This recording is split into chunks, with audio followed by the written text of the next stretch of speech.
All right, welcome everyone. This is the Scio Environmental Sustainability Task Force meeting, November 3rd. And we're going to go ahead and call the meeting to order. Does anyone want to change anything on the agenda or move the adoption of the agenda as posted? I'll move the adoption. Okay, thank you, Kathy. Is there support? Support. Okay, support by Bob. Great, thank you. All those in favor, please say aye. Aye.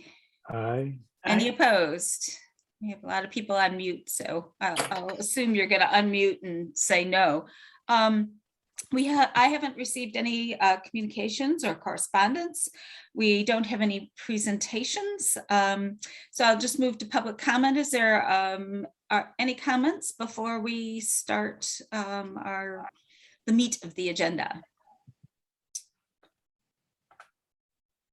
Okay, seeing none, then we'll move ahead.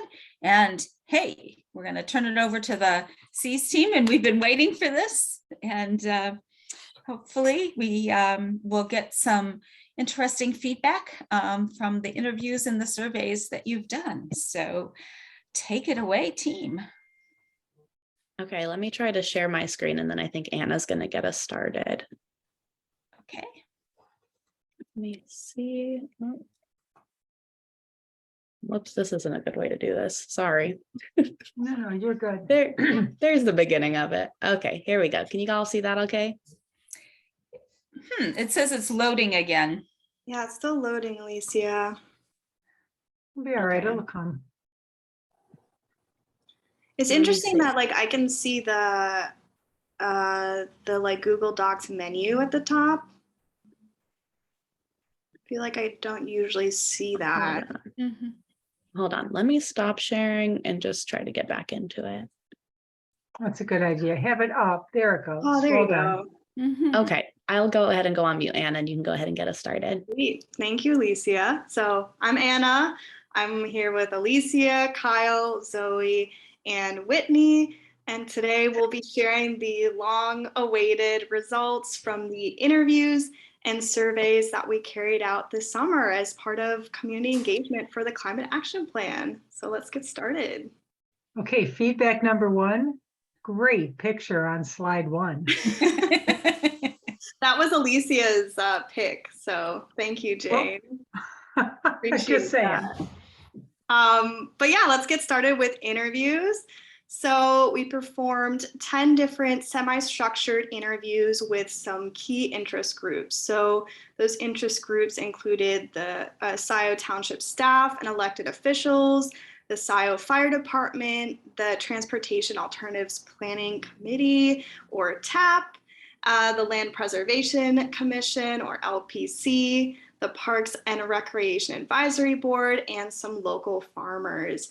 And you'll notice that in this presentation and in the reports that we'll share after this, that all the interviewees will remain anonymous, but they'll have basically the key interest group that they're from to give a little bit of context. And with each interview, what we did is we brought a set of questions and then also a list of goals and strategies that were most relevant to the area of expertise and the key interest group that that interviewee was a part of. It just wasn't feasible for us to present the extensive list of goals and strategies as much as we would have liked to, but you will find that every single working group has lots of inputs, and we do have both kind of general overall input, but also some very specific input as well for each one. Yeah, so diving right in, starting with the overarching goal that I'm sure y'all are very familiar with at this point. So that goal to reach net zero carbon emissions for the township government operations by 2030 and for the entire township by 2035. So most of the interviewees really indicated support for having this goal in place, and they did also indicate support for climate action overall. However, there are some nuances here. So several interviewees say that the goal will be very difficult to accomplish, And there were some that also indicated some uncertainty about the feasibility of the goal. Related to that, a couple interviewees said that it would be useful to really assess how much progress the township has already made at this point, and then to continue to really track that progress to determine goal feasibility on an ongoing basis. And then there was one interviewee who really felt that this goal isn't realistic or feasible simply because of this tight timeline. And they also felt that the township doesn't have the budget to make it happen.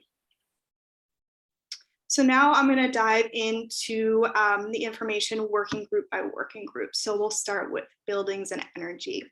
So interviewees, they identified some areas of opportunity.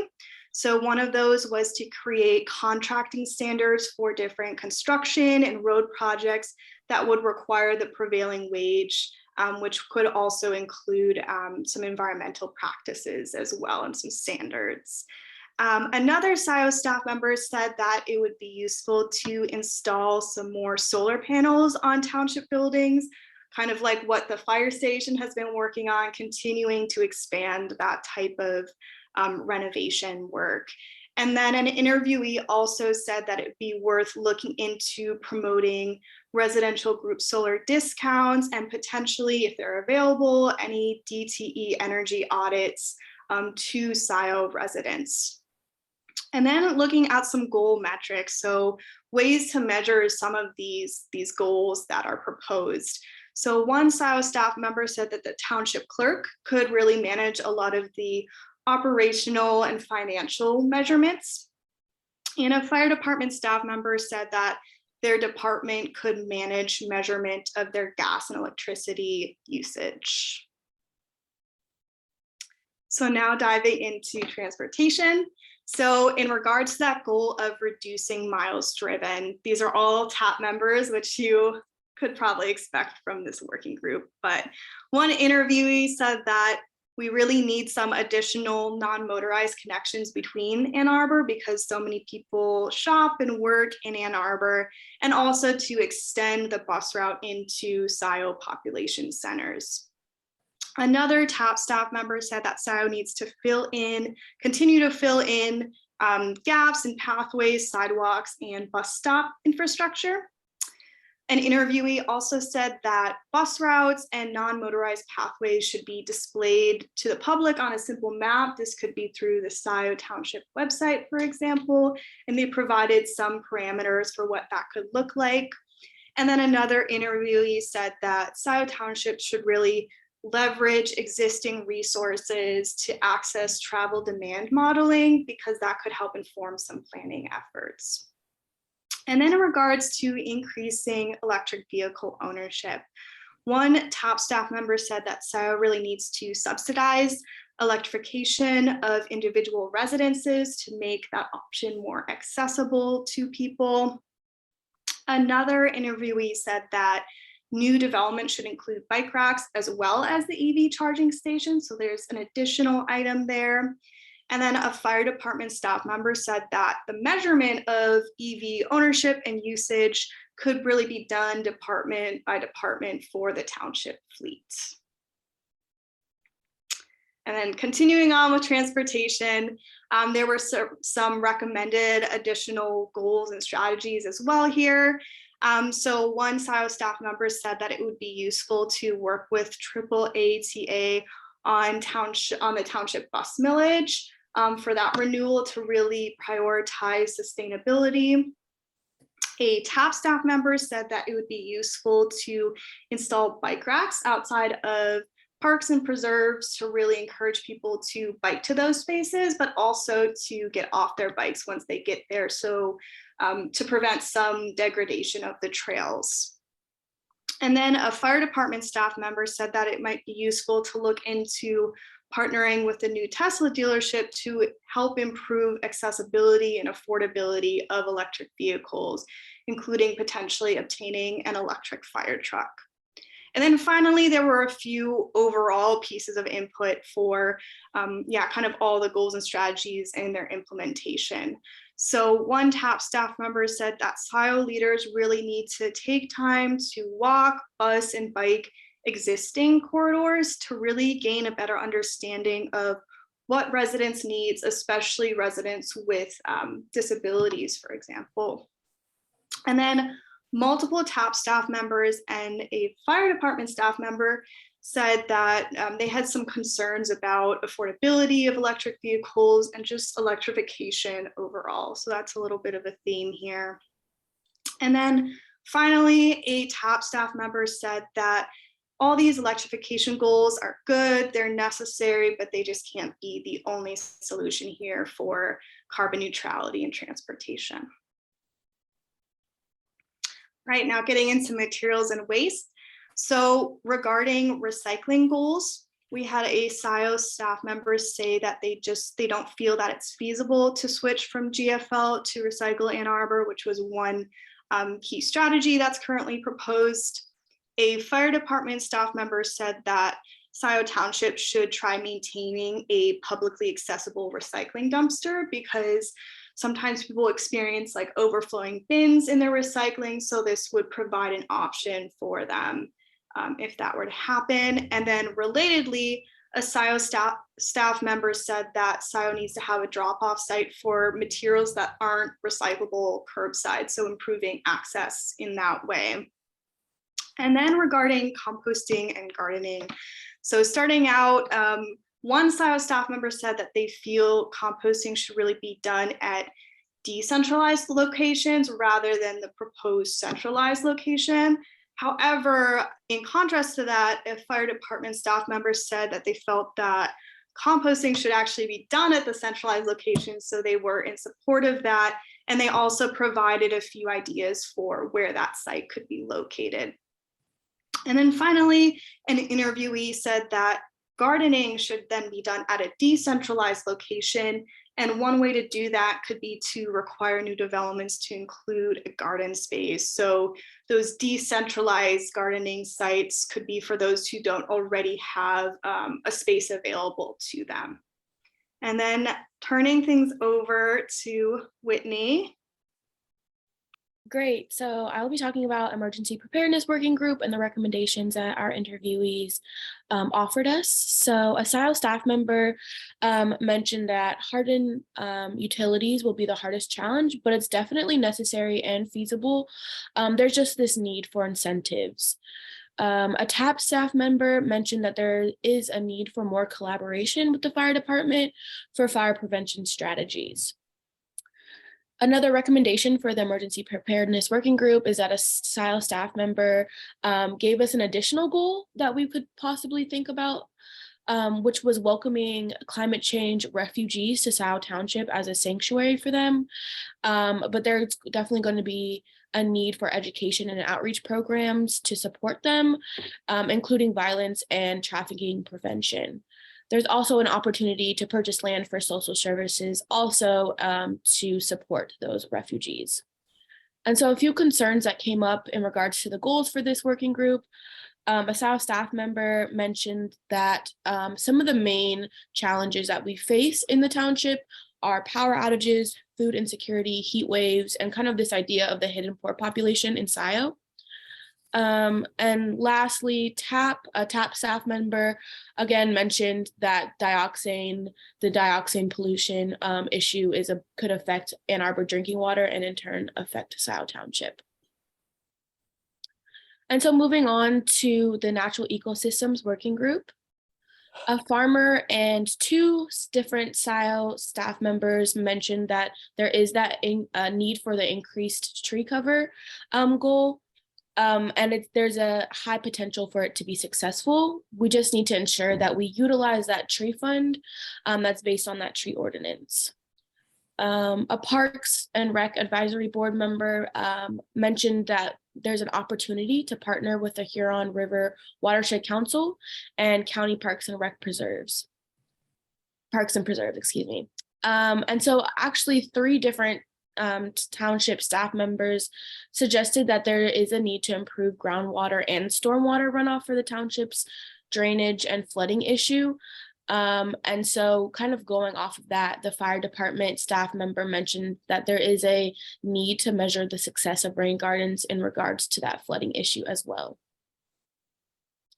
So continuing on for some recommendations regarding the Natural Ecosystems Working Group, a Scio Township staff member mentioned that there's educational opportunities for sustainable agriculture and healthy local food systems by experts, and this could be a really beneficial opportunity for the township. They also suggested that we should rely on Ann Arbor for educational resources, and there is a need to ban community wastewater facilities. Yes. Yes. And just to Oh, interrupt there, yeah. Yes. it is a violation of state law to ban that. Communities, at least we've been told from our legal beagles, that is not something that a township can do.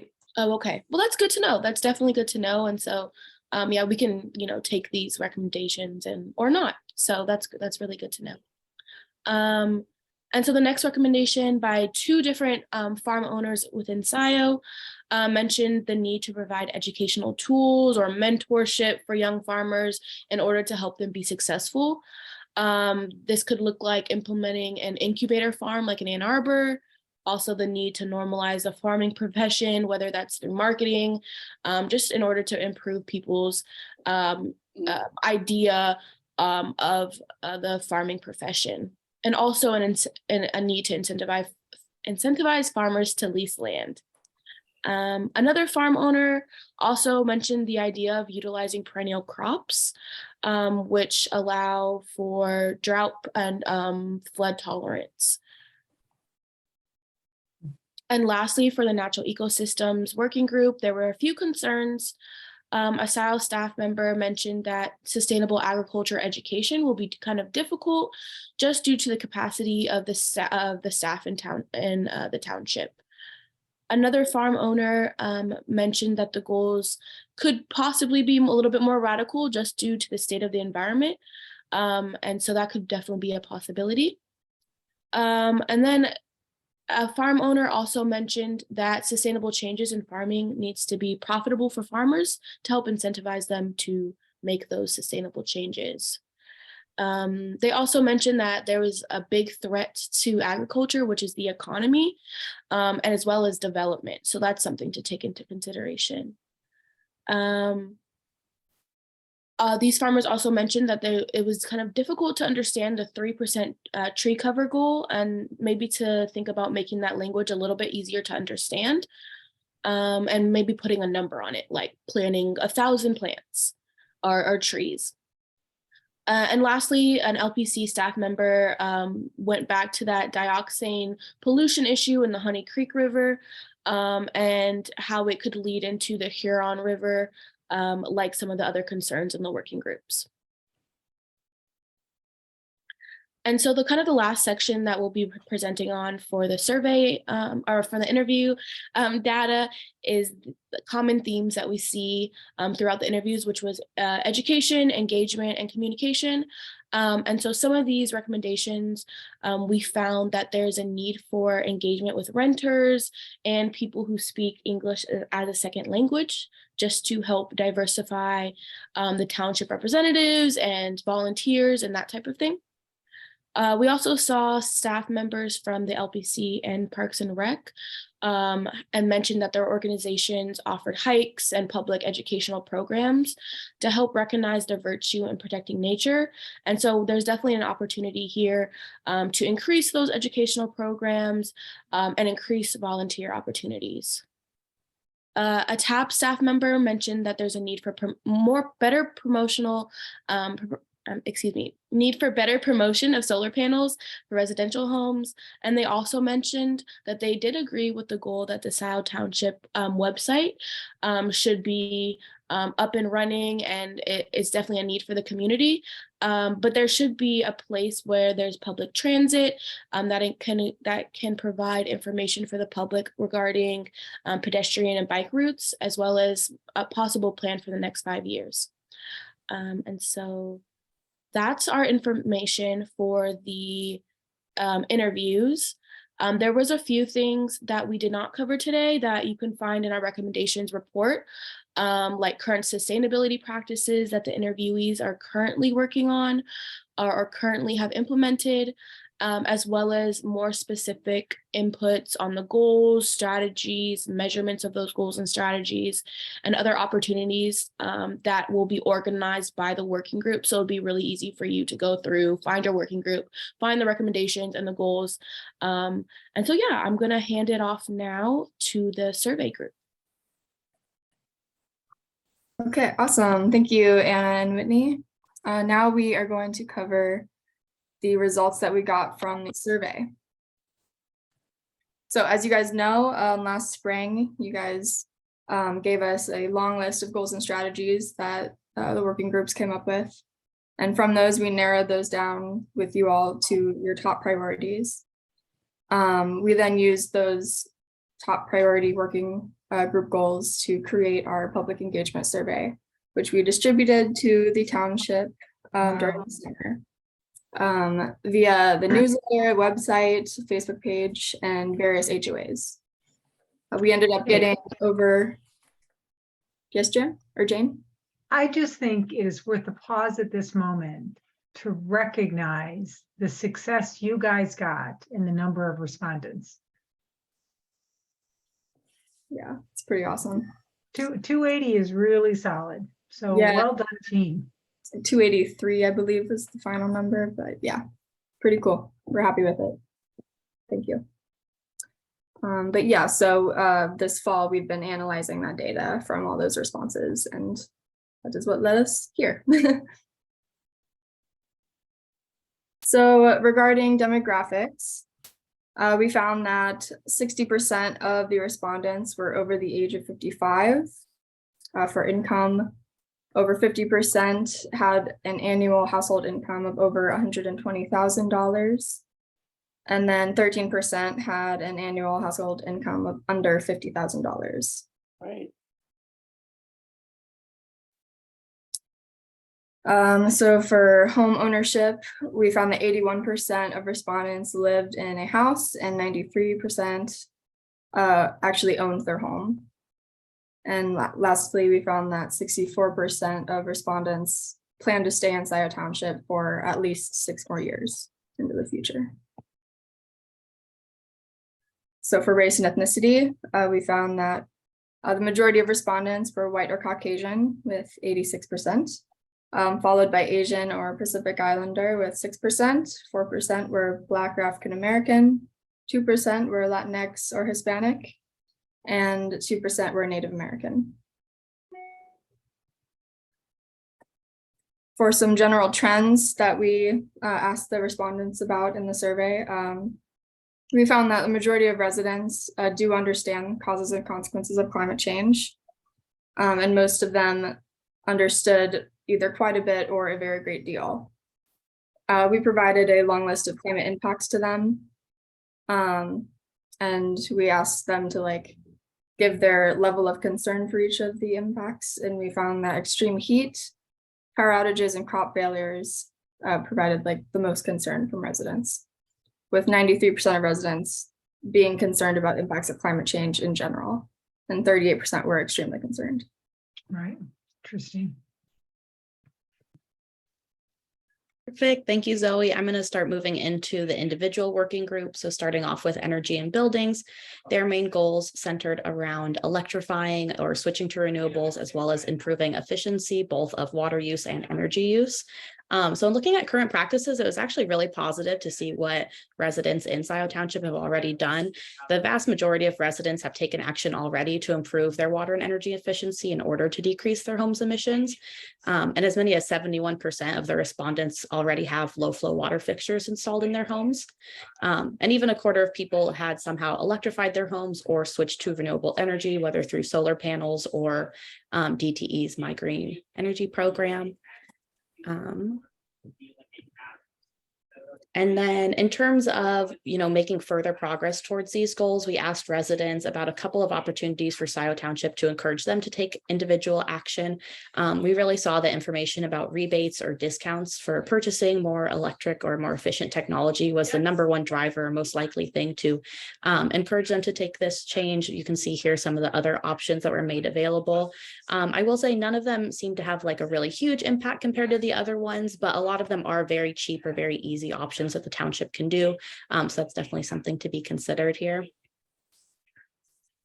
We also offered about 7 policies that could be changed to improve energy and water efficiency, as well as electrification across the township, not just in residences. And overall, we saw that the 3 most supported ones with over 70% support were a building tune-up policy, expediting permitting for renewable energy infrastructure, and then requiring all new buildings to meet building performance requirements that relate to sustainability. Kind of on the flip side of that, not that it was overly negative, but at least 30% of residents were not supportive of requiring an energy audit as a part of new home inspection. So that was definitely interesting to see. Now switching over to transportation and mobility, again, their goals really centered around decreasing the amount of miles driven in personal vehicles, as well as increasing the electrification of transportation. So again, we offered a variety of policy proposals and gauged people's interest or support in them. And we really found that residents were supportive of all of these proposed policies that would increase EV use. The number one among them was just encouraging installation of public EV charging stations throughout the township to make it a little bit easier for owners.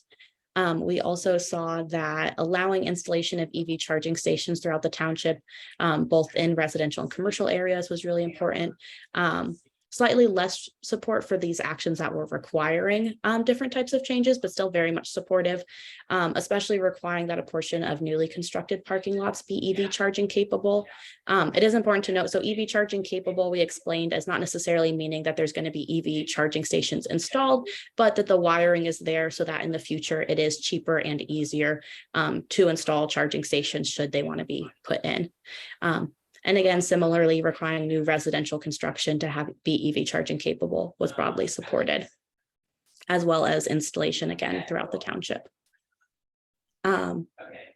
So looking at electric vehicles, we can see that 12% of residents, or 12% of respondents, I should say, already have an electric vehicle, which is very positive.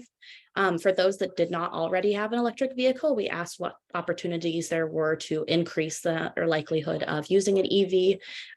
Similar to the electrification, we saw that information about rebates and discounts was really the most effective policy that was going to help people be able to switch over their vehicle type. And then just some other things that were supportive. We saw access to chargers both in the community and in their home was really helpful for residents, or something that they saw as being very helpful to them. On the other hand, this is a very low cost option, but was not particularly helpful for most residents. And that was either viewing a presentation or speaking to someone who's an EV owner.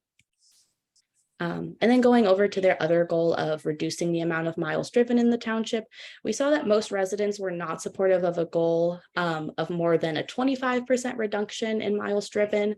And about 15% of residents didn't think residents should decrease the amounts driven at all. I know that's kind of a weird way to frame it.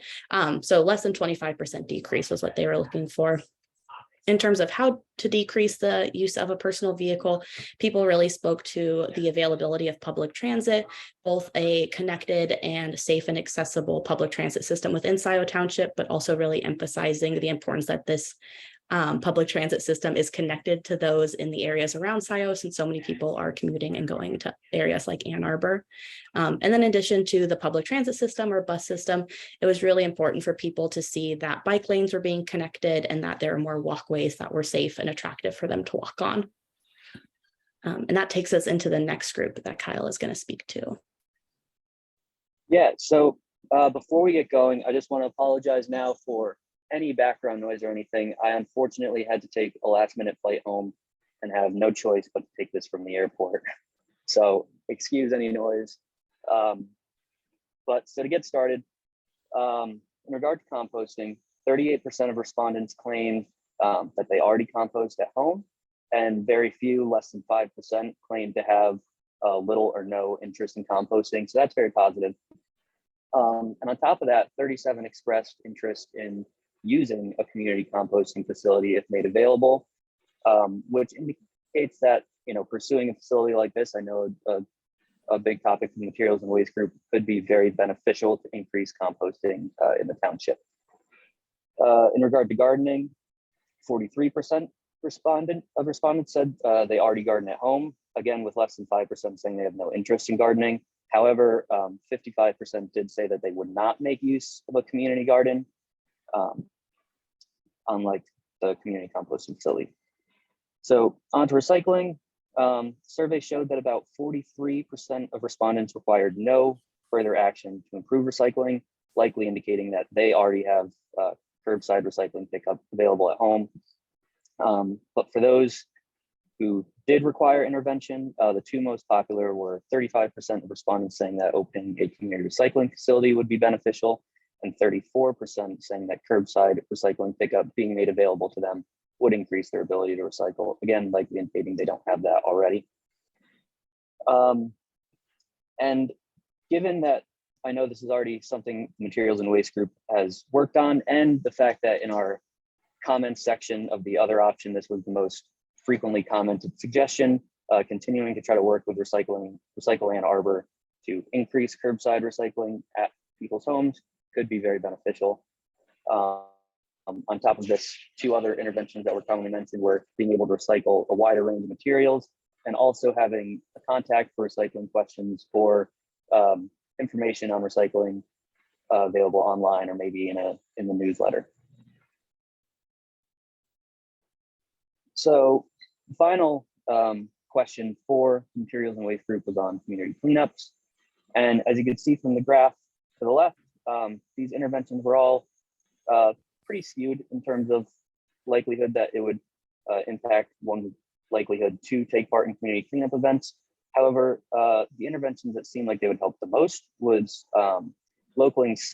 organizing smaller, maybe neighborhood level cleanup events through potentially our new homeowners associations and apartment contacts, and also using email notifications to get out word about these cleanup events, rather than things such as social media, which received negative responses, and also increasing the frequency of cleanup events, which received mixed reviews.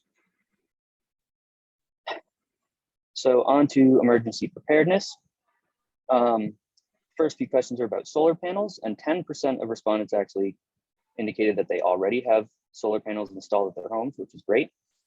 And it seemed as though the intervention that could increase the likelihood of respondents to install solar panels would be to give information about rebates and discounts, with 55% of respondents indicating that this would increase their likelihood, or extremely increase their likelihood, of installing solar panels. The limitations of this, however, is that no intervention received more than 30% of respondents saying it would increase their likelihood extremely, and also only 27% of respondents indicated that they would be likely to install solar panels in the future. Then in regard to fire safety, the last two questions for emergency preparedness were on this. And again, no intervention seemed to be extremely likely of the 5 that were mentioned, extremely likely to increase their ability to practice fire safety management techniques at home, that is. But of the 5, one that stuck out as potentially useful was providing the pros and cons of various fire management options, maybe on the township website or in the newsletter. And also educational resources from respected sources also received a fair amount of positive feedback. Okay, so now for the natural ecosystems group. We asked the residents their level of support for flood mitigation policies or actions. And we found that 75% of residents either support or extremely support diverting floodwater via wetlands, floodplains, canals, pipes, or other conduits. 72% for increasing maintenance of water banks to prevent erosion. 72% supported providing access to residents and business owners to report flooding. 67% supported installing green roofs and permeable pavements to mimic the movement of water in nature. 67% supported providing educational resources to residents on flood mitigation. And then 66% supported or extremely supported building rain gardens. Okay, so for green space, we found that 88% of respondents supported or extremely supported increasing the quantity of green space in Scio, which is awesome. And 66% of that extremely supported this. So for policies regarding green space, we found that residents supported all of them regarding like increasing the quantity and quality of the green space. These percentages were 86% for designing parking lots for shading, stormwater retention, heat mitigation, and planting trees. 83% supported incentives for developers to preserve and incorporate green spaces. 80% supported policies that support native species habitats. 76% supported programs preserving green spaces. And 76% supported redeveloping vacant space as green space. Ooh. So for tree canopy coverage, we found that 86% of respondents supported increasing tree canopy coverage in the township. Also awesome. And then finally for food systems, we asked the residents both if they support land conservation techniques and if they find it important to know where their food comes from, like if it's grown locally or not. And as you can see, 86% supported utilizing land conservation techniques for farmers. And 71% consider it important to know where your food comes from. Perfect. So that is the end of our presentation. I just wanted to clarify where you guys can access the data after this presentation, so you can really dig into it in terms of clarifying or redeveloping some of these goals and strategies. So after today, we'll have available the presentation slides, which are really just a summary of the interview and survey results. Our written reports are significantly more detailed and also have a lot more of these graphs of the data we collected, especially for the survey. And then we also have the anonymous raw data from the survey, if anyone's interested in digging through that, which I don't know that anyone would be. Yes, thank you. I will go ahead and stop sharing screen, but if y'all have any questions. So are you going to put that in like in its own folder on the Google Drive or where is that going to live? Yeah, that was my idea, was to put it on the Google Drive all in a folder. So one folder for the interviews and then one folder for all the survey data. Were we also going to email them to the task force? Mm-hmm. Yeah, okay, great. That's a good point, Zoe. Yeah, I can email it out if that works. Great. Okay, so questions. The other thing and this is where you can get more survey data, and maybe there's a way that I can download part of it, but the master plan, at the end of the master plan, it has a whole bunch of survey data too. And a lot of it overlaps, especially with some transportation, some natural ecosystems, land preservation, and so forth. So it might be worth at least reviewing that data again, because it isn't that old. It's I think it's a couple years old now. So I think that, and it also had some priorities, which was kind of interesting, based on funding and so forth. So I think, actually looking at some of that data in addition to the survey data would give us a pretty good picture of township feedback. Although, I guess one question I have for folks is, it is all, it's astounding. It's not surprising, but just the age of the people who responded, it's yeah, kind of interesting. How does that match the township demographic? It is slightly higher. So there's data from Washtenaw County when they did their kind of vulnerability assessment that looked at 65 and older residents. I can look for the actual number, but so it's slightly overrepresentative, but it doesn't necessarily, it's not too skewed, I guess I should say. Yeah, I also want to add, like, I know that we just presented like an incredible amount of information that's totally new to you all. So I completely understand if, you know, you're still digesting and stuff. So when we release the reports and stuff, if you have any questions for our team, you're like, that might be a better time for you to ask those questions once you're able to actually dig in. So we definitely also welcome any emails. We could also, if you have questions you'd like to discuss further, we could, I probably via email in the next 2 weeks. I know we have another meeting coming up that might be useful for, but we are happy to be a resource via email, any way to touch base once you have a little bit more time to dig in, because I know it's a lot.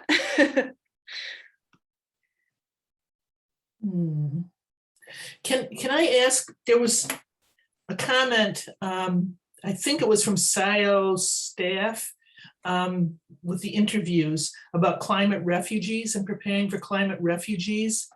And that's something I don't think we've really talked very much about. And I'm just wondering, do we know if the township has talked about that at all as a possibility for an influx of population larger than you would normally see? Is that anything that?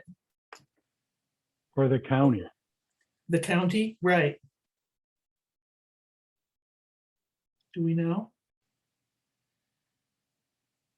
Just sort of waiting for it to happen. Yeah, huh? because I think that also brings up the whole issue of, housing. And I know there has Right. been some email discussions about how to incorporate the whole issue of housing, because certainly, that being able to live and work close together and have accessibility to mass transit and those sorts of things.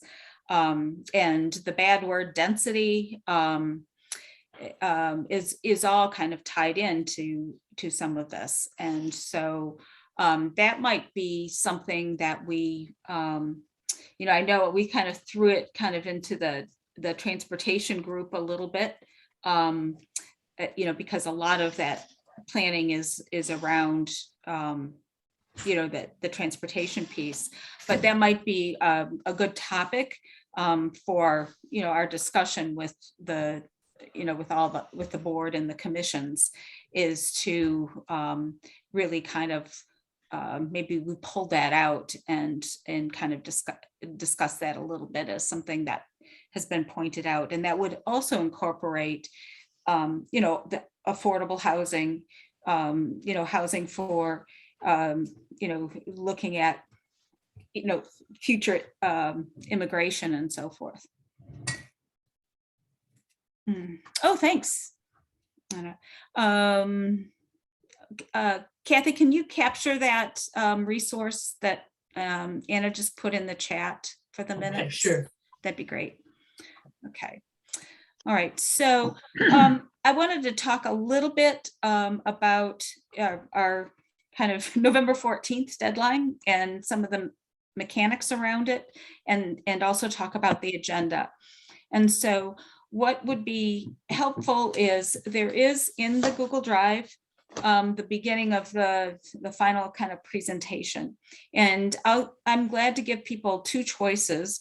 One, if you go in and you edit that in the Google Drive and put your information in it, it just needs to be in by the, by Friday the 11th. And because I want to use the weekend to just kind of fine tune it and make sure, it's formatted and everything. If you want me to put your information in, I just ask you to do it by the end of Thursday, the 10th. So if you're just like editing your, March 15th presentation, or giving me a Word document that you want to use and have me put it in the presentation, then I just need it by the end of the day on the 10th. So I can put it in on the 11th and then just, have a sense of reviewing it. And then what I will do is send it out to everyone on the 13th.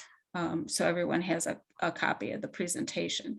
Make sure you know who's going to present for your groups, and that they practice to make sure that you fit in the 5-minute window. We're going to give natural ecosystems and the local farm folks a little extra time, just because they have two kind of large, they have a longer list of goals because of the I don't know, it's really 2 topics. And so any questions on sort of the logistics of getting that presentation together and assigning who's going to be talking? Jan, just Yeah. once more, just about the affordable housing and the density thing. Should we put anything into our goals now, or should we simply say that's something we're looking at doing for future? Well, what have you, from a transportation standpoint, did you talk a little bit about that? And are there some that you want to suggest as in that transportation piece, or do we want to pull it out and make it separate? I guess if I were personally, I'd rather say we're doing it later so we have time to get it just right, but because it's complicated. But if I had to put it in now, I'd put it under reduce vehicle miles traveled as a separate bullet point and just say something about advocate for or something for affordable housing, for affordable denser housing close to transportation lines to decrease vehicle miles traveled. Right. For Kathy, I think it's appropriate to recognize that as an option. And I really respect what you're saying, that you and Chris and the team have been so thorough in your research, but I think we need a placeholder. Okay. So to at least recognize it as an option, I think is very appropriate in the recommendations. Okay. Okay. And I'm happy to help you with that. So Yeah. we have a meeting scheduled, a week before, Yeah. so we can. I think what I want to remind the 5 teams of is, as I understand it, all the teams have come up with these really robust draft goals and some key strategies to get there, right? And now these 5 students have done just a stellar job. I mean that, you guys. You have done great work. And so they presented us with a lot of data. And it's incumbent upon the teams now to take that data and ask themselves this question: how does this inform the goals and the key strategies that we are going to be proposing for our portion of the township's climate action plan? That's really where we are right now. And it doesn't have to be buttoned up and perfect, but it's got to be inclusive. Even if it's framed as an area of consideration, it needs to be inclusive of the considerations raised in this survey and interview data. Yeah, and I also see that what's really, I think, interesting about the survey data, especially, about the policies, what will influence people the most, I think is really interesting. And then also where, it might be an important strategy, but people are somewhat opposed to it. That also means if we really think it's a viable strategy, we need to convince people and have the data and the research to be able to convince people that it's an important strategy. So right. I think, it informs, it's not necessarily if people disagree with it, it just means, okay, if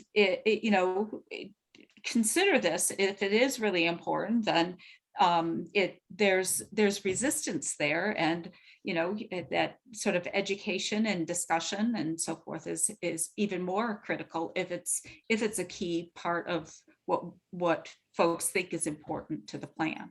So, all right. What I'd like to do right now, and maybe I don't know, Jane, do you want to I'm going to share my screen and just pull up, there is an agenda on the website, and it was sort of like a placeholder.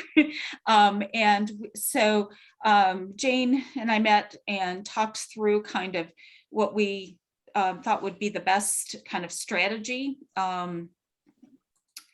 for, let me find it. It's in the email you sent out. Oh, no, I'm just trying to find it on my share screen here. There we Hey, go. Jen, can I just jump in real quick? Sure. So you mentioned for each of the working groups, you're looking for about 5 minutes. And I know we've discussed potentially, oh, we might be getting into it literally right now. Okay, I think I might just hold off because I have a feeling you're going to answer my question. All right. Yeah. All right, so as Jan and I have talked about this, we thought there's an appropriate, necessary to just do a bit of an introduction, get folks grounded, a little bit of history on this task force, and Jan is best positioned to do that because this resides underneath the Planning Commission. And then really take a good 20 minutes to understand the survey, the interview data, and that would be the 5 students, the graduate students that have been with us. And then we would take a good 30 minutes, 30 minutes to hear from each of the 5 teams to understand the recommendations in terms of what goals are you proposing, what key strategies, et cetera. So that the leader of each of these 5 teams would have their 5 minutes to say, based on the data, based on our work, here is what we are recommending for this portion of the township's sustainability and climate action plan. And then our thought is, and you can do this on Zoom, right?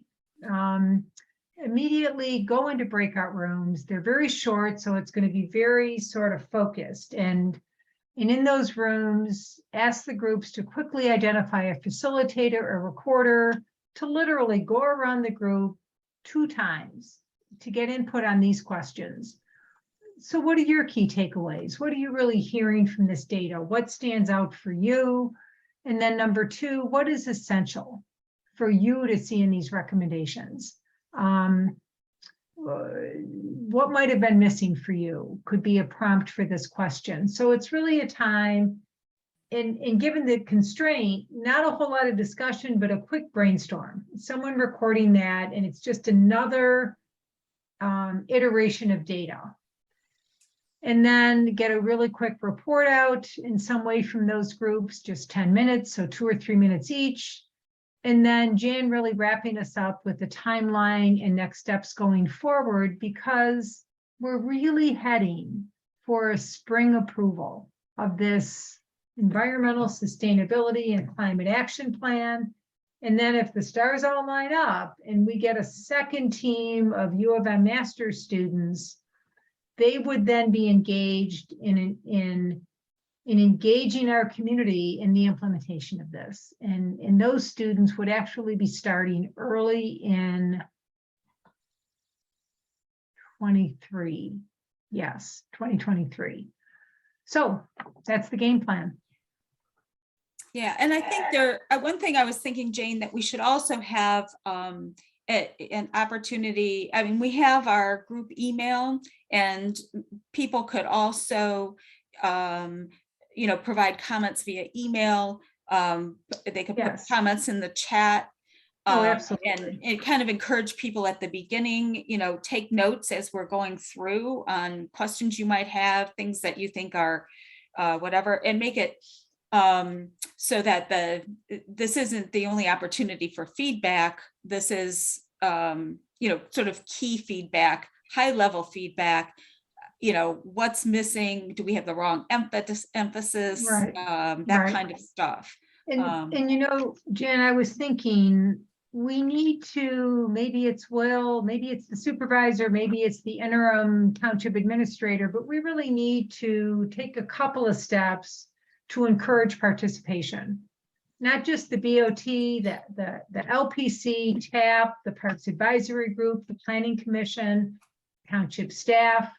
Those are all really key groups to be part of the 14th. Yeah, and I think what we can also do is we'll record the meeting. We'll also make the presentation available. And I'm also thinking, because we're packing a lot in, that with the Zoom rooms, that we just invite the public to come in, and if you want to be here and you have some feedback to give, we'll do that with the boards and commissions too, so that it's we don't have a separate public comment. We have this is the opportunity for everyone who's attending the meeting to provide comment. The only thing that I have is I'm wondering the best way to, I guess it probably makes sense for people just to elect which rooms they want to go into, Zoom rooms they want to go into. And I suppose if there are too many people in one Zoom room, you can exit and go into another Zoom room.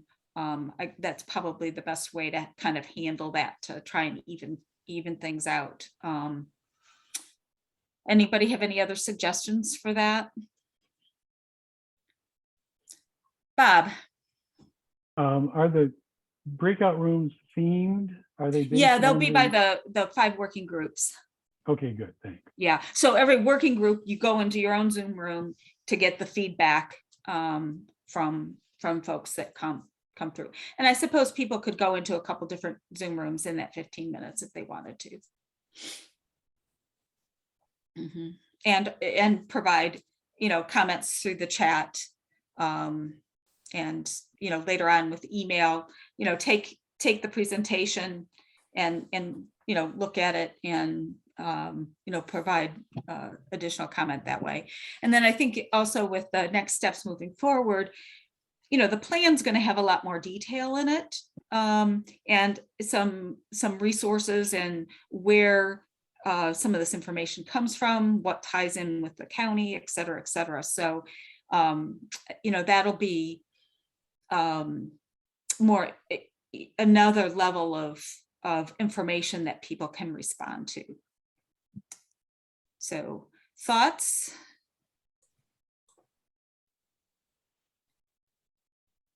Yeah, it's okay, great. Then next, stop the share.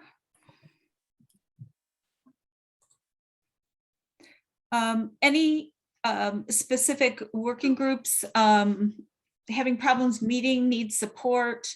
I have to get to the emails that Jeff Jackson sent me.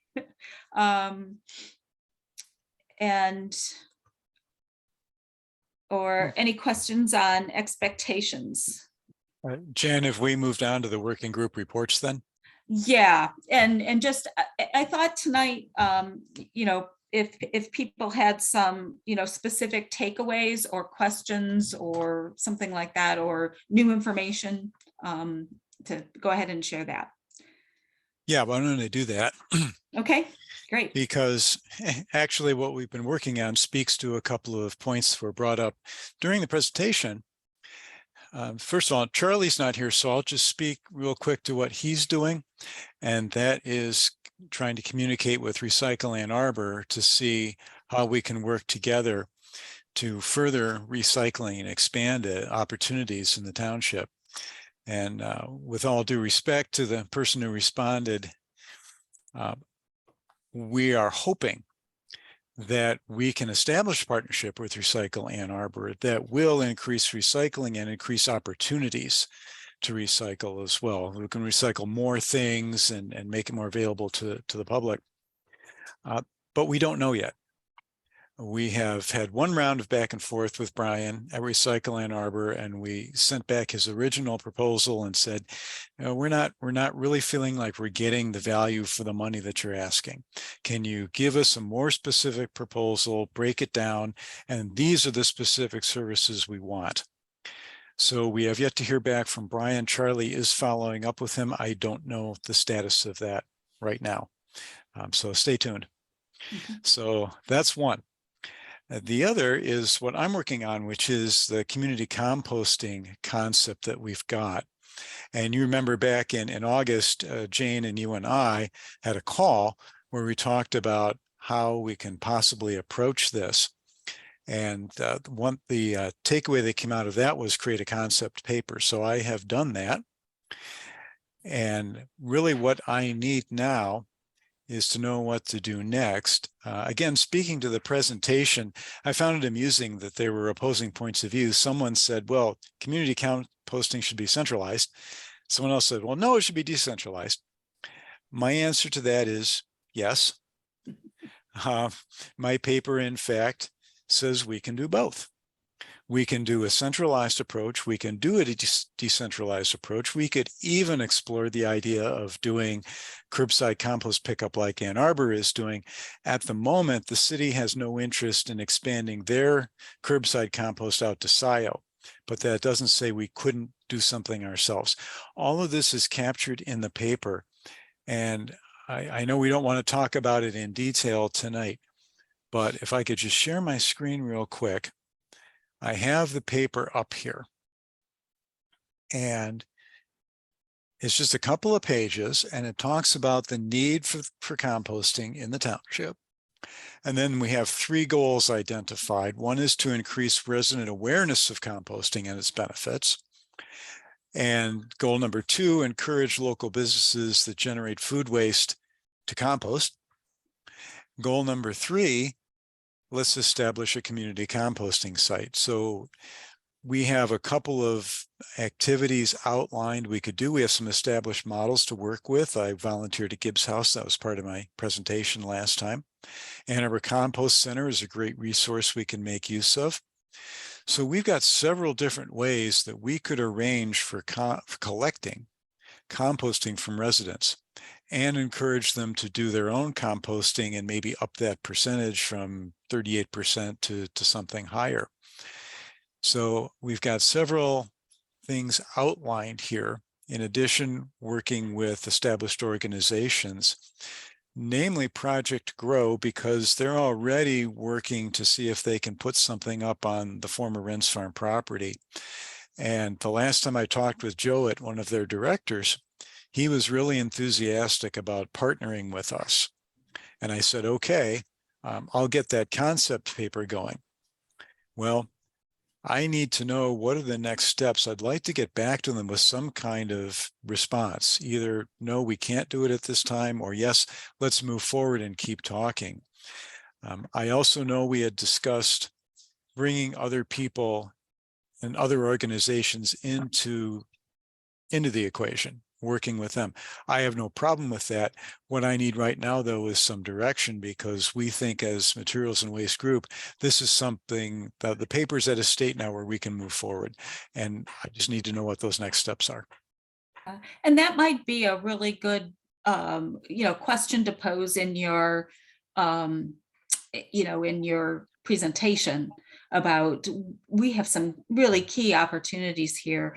I would encourage you to, I know you guys, have been working with Recycle Ann Arbor. I would encourage you to make sure, we are members of WRMA, and, really balance, some of the research you've done and the, what resources do we have there, with that membership and so forth.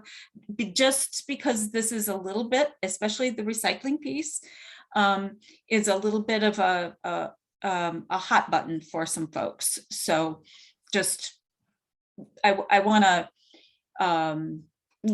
recognize the kind of the political realities of kind of what exists in the township at this point too. Right. And Okay. what I would offer, Jeff, I wrote down so far about 5 key takeaways from the survey data. And what I'm impressed with is how many gardeners there are in the township, 55%, right? And a little sort of moment from my backyard.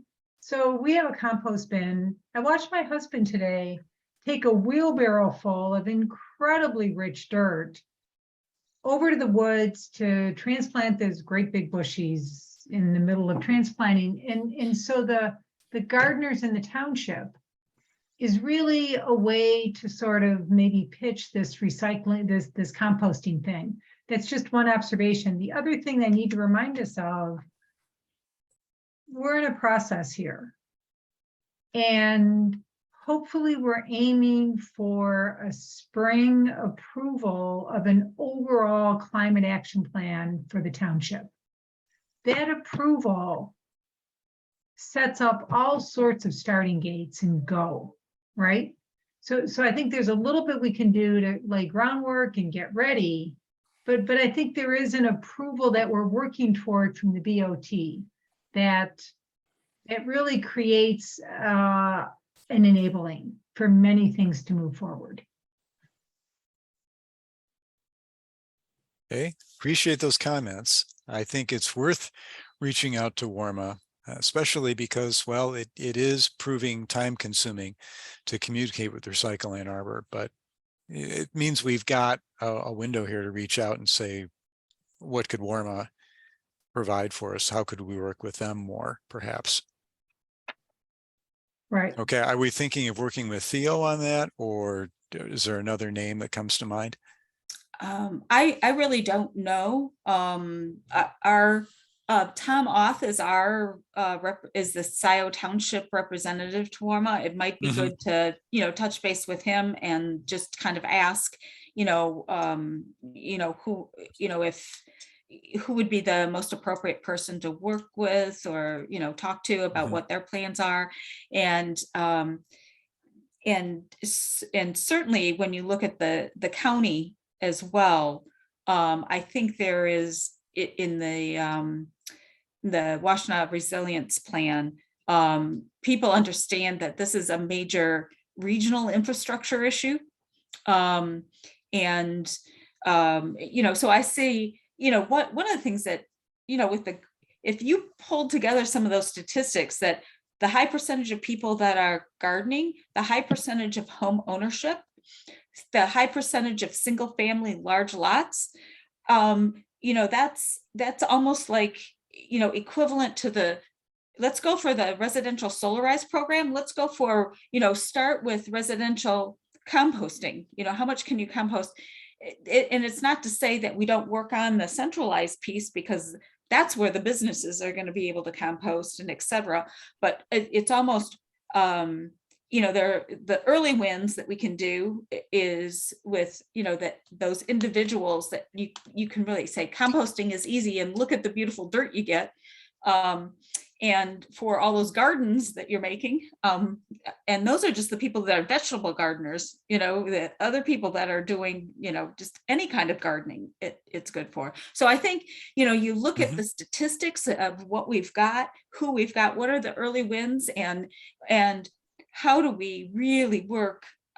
What are the big issues that Scio can't solve by themselves, that we really need a more robust, infrastructure to do it. And I hear you on that, Jen. And in fact, one of the things that encourages me about working with Project Grow is that their business is community gardens. So it is resident driven, because the residents are the ones that grab the community gardens. And if they put up a community garden on that new site, it seems to me a little composting center. It doesn't have to be huge. I mean, we're not talking like Ann Arbor here, but we're talking about something that could be used to fertilize those gardens and engage residents. Right. So I'm aware we're going pretty deep here, but the one other observation I want to offer from the survey data, a phrase that just jumped off the page at me was that a reality in Scio Township is we do have the hidden poor, whatever the appropriate way to say that is these days. I think, Jeff, we want to be mindful of a placement issue here, and that's worthy of some reflection and consideration. Could you clarify that for me, please? I'm not sure what you mean by that, placement issues. Well, I mean, if we have a hidden poor, if we have a density in the township that's potentially underserved, does that suggest a proximity for a community garden, for a composting site? So you've got a little bit of a circular economy going there, right? And adjacent and convenient to folks who might experience a real benefit from that. Okay, right? I see what you're saying. Yep. Yep. Right, Yep. and I think that's just a really rich conversation to open up within the working group. And to that point, Jane, there could be multiple sites around the township Right, in order to make it available to the majority. yep. Jan, Okay. can we come back to sharing so we see each other? Oh, yep. Yeah, There you Jeff go. needs to do that. Yep. Jeff, thank you for the leadership, the passion, all the great thinking on this. I just feel really confident about a positive way forward. Yeah. All right. So Jan, how about we do that? Bob, I think you're going to be our presenter Well, at okay, the other meeting. Maybe we can add just a question if there's going to be a breakout. Let's just say, how do we move forward with this? I mean, I would like to be able to get back to these guys fairly soon and say, hey, at least we're making progress and we want to Yeah. pursue these opportunities. Yes. so noted. Okay. And Bob or Karen, did you guys have anything you wanted to add to our report? That for tonight. Okay. I think that's it, Jen. Great. Okay. All right. And then just for people who said that the interview reports have a little bit more information on what that hidden pour might look like. Okay. Marty, how are you making sense out of all this? You're an astute observer of Township. Well, I'm flabbergasted by it all. I'm horrified that the timeline is so short. We had our first meeting on Monday and I was swamped and I tried to put some order into it and we agreed upon it, but our timeline was a little longer than yours is, so I have to get back in touch with everybody. I will be in touch with Jan or I to see how we can be of help. Okay.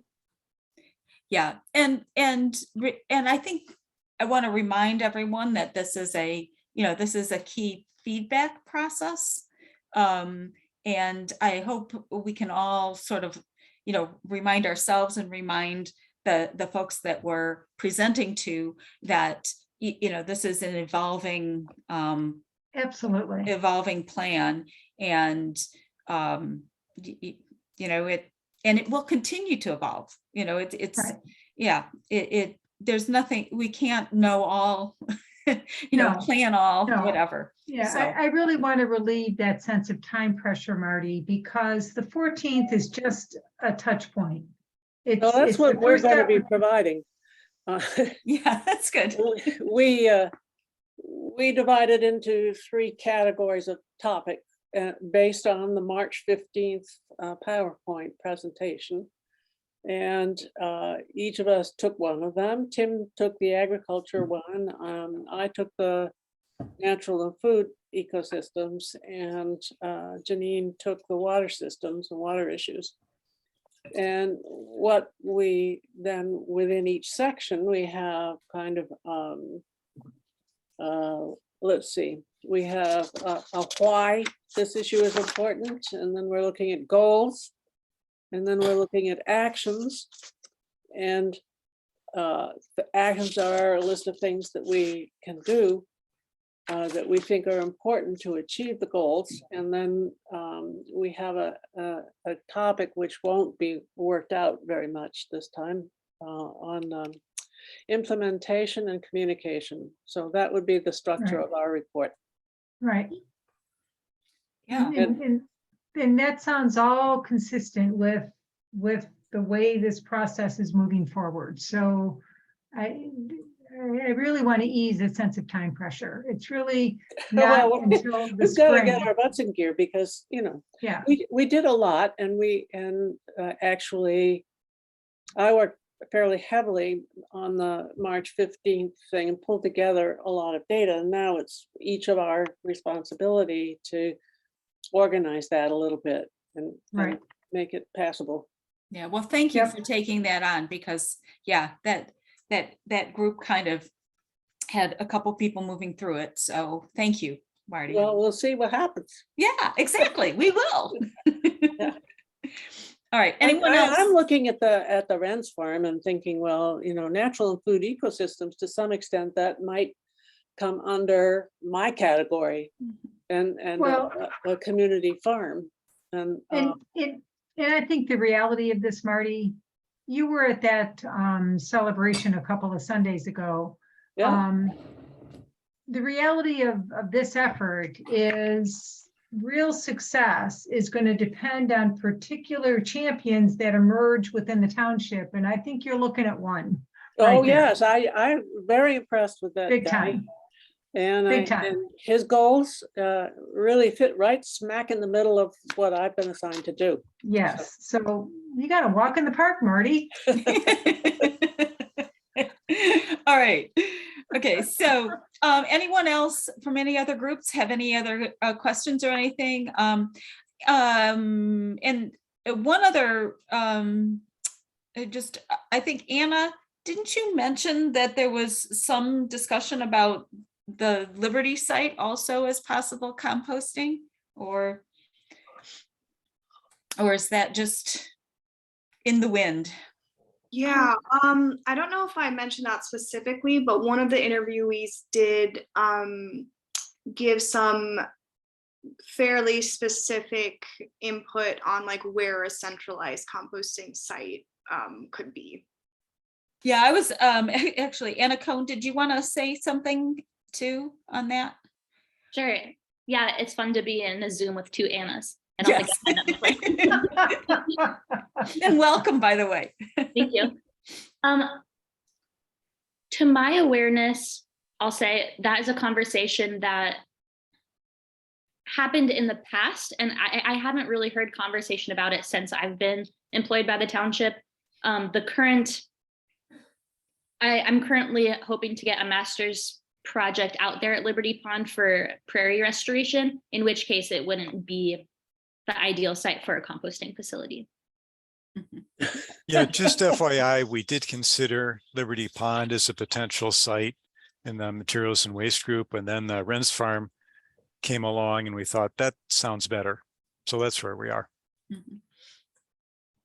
I noticed, provided that he's willing to have that on his property. yeah, I did notice in that map, Jeff, of the different composting sites in Michigan, that I'm not even, how do you pronounce it? The folks that have the dairy farm, the Berningers, it's Bridingers. Baker, yeah, Baker and Bridinger. Marshall. They have a licensed composting. Now, I don't know if it's just for their dairy operation or not, but Bridingers. I don't think it's a place that accepts food waste, though. okay, that could be. Yeah, I don't know what, yeah, I think in that, I didn't go deep enough in that map to actually see what they. All right. So what else do we need to do this evening? Okay, yes, public comment. Pam, Rob, Anna. Sorry, I'm quiet tonight, but thank you for the presentation. Thanks for being here. Rob.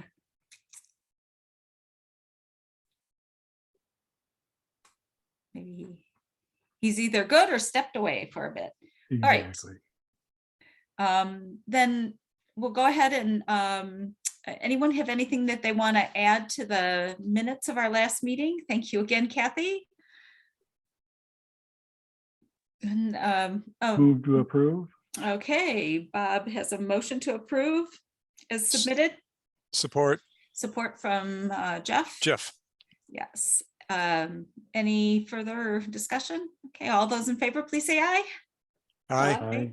Any opposed? All right, thanks again, Kathy. Any announcements?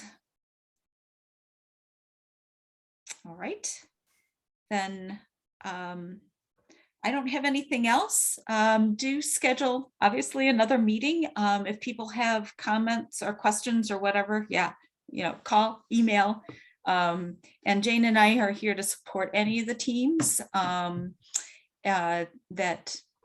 might need some support coming Right. in the And I next week. noticed that, I think it was Alicia or maybe Anna that put all of the survey data and interview data in an email to us all. So let's just take time to digest it. And I just want to take one more moment, being the lead cheerleader here, to say thank you to these 5 students. You know, Zoe, Anna, Kyle, Whitney, Alicia, you guys have done great work and we appreciate it. Thank You're you. here. Thank you, Jane. And I will also say that we've had a very positive experience working on this project and with you all. The communication's been great. The relationship building has been great. So we appreciate you all too. I mean, we're not going anywhere, obviously. You know, Yeah, this isn't like exactly. goodbye. We're going to be here Exactly. next semester too. We're going to be All here right. for the rest of the semester. But Let's not it's go been too good. deep into the mutual admiration here. But great work, you know? Yeah, Thank yeah. you. And I think what's nice is, you know, it's going to be a little more internal working, you know, for all of you next semester as, you know, you're actually, you know, finishing up the report and some of the recommendations for going forward with community engagement. And if you guys can update that, the spreadsheet with all the contacts on it, that would be really helpful for us, just to go back through some of the emails you sent out and so forth to update that, because that contact list will be invaluable for, you know, sort of our next phase of work with folks. So, all right. Well, with that, then thank you, everyone. And looking forward to the whirlwind that Monday the 14th will be. I am going to send out reminders to folks. If you are on any of those committees or whatever, you know people on any of the committees, please encourage them to attend. And thank you. Yeah. Good night, everybody. It's been a fun day. Yeah, I bet, Jan. Oh my gosh. Yeah, I Thanks, started with everybody. started at 7:30 this morning with a group of, I think we had about 50 people. All talking about collaborating around carbon neutrality, so within the county. And what's really interesting is of all the institutions there, we're talking U of M, Michigan Medicine, EMU, IPSI schools, Ann Arbor schools. Let's see, the county was there, the city was there, Pittsfield Township was there, IPSI Township was there. Everyone is committed to working collectively and collaboratively and trying to figure out a structure to do that. And so I think that says a whole lot. And and the other thing that I'm really excited about is, did you notice about how people said incentives will make the difference in our decision making? What's coming, but you know, the Inflation Reduction Act money. And so how we communicate with people, how you can use this money to make these changes is going to be so important. Well, and one of my takeaways listening to this data tonight, we have got, honest to goodness, the township staff has got to get a robust newsletter reestablished. That is such a powerful avenue for information out to our residents, especially relative to this effort. And the website. And the website, and using the full capacity of that website. Yeah, That's right. Right. Yeah. Right. So, hey, if Dexter can email out a newsletter on a whatever monthly basis or whatever they do. Weekly. Wow. Yep. Wow. If they can do it weekly, we should be able It's to not do a whole newsletter, but it's an update on a Yep. listed forum. Yep. That's good. Yeah. All right, folks. Okay. Thank you so much. Good night. Bye. Have a great evening, and thank you guys for looking forward to digging into more of that data. So valuable. Take care, everyone. Good night. Good night.